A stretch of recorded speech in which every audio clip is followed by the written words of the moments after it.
Handon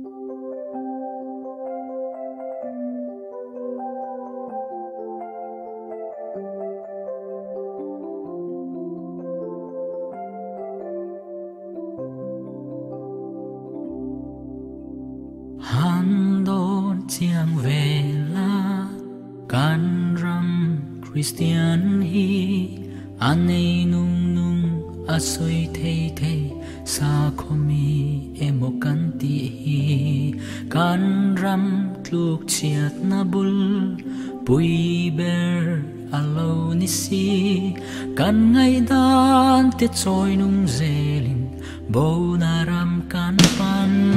dâu ta lung chi lâu kỳ ro som na o i don lai yan i xua rit pur zong te ne đam na Krista chu pan la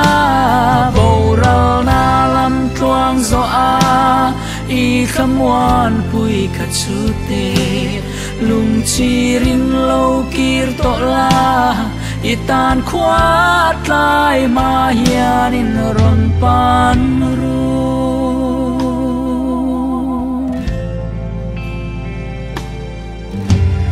Christian za a za kan in ti vesia kan khosak zia lam thlir hi chuan Krista kan ngai le silo aming maya Christian chung ril korong si ini na chu in hre chiang in lo ki ro lal pa ne na lung chi ri lo ki ro som na o i don lai yan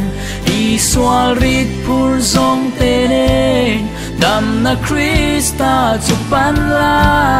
bo rau na lam tuang zo a i kham wan pui kha chu te lung chi rin lo kir to la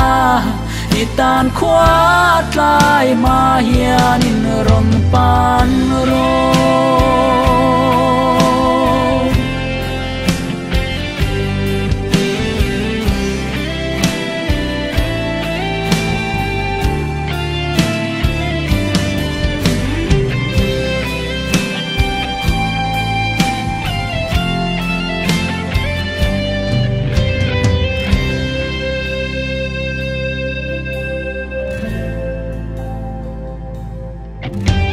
Christian za a za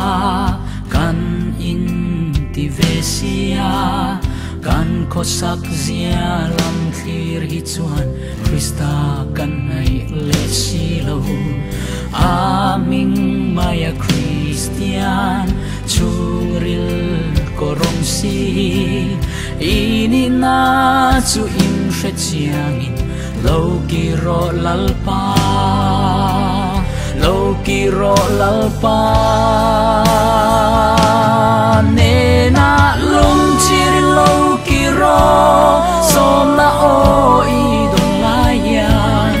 i swal rit pur zong te ne dam na Krista chu pan la bo rau na lam tuang zo a i kham wan pui kha chu te lung chi rin lo kir to la i tan khoát lai ma hian in ron pan ro i tan khoát lai ma hian in ron pan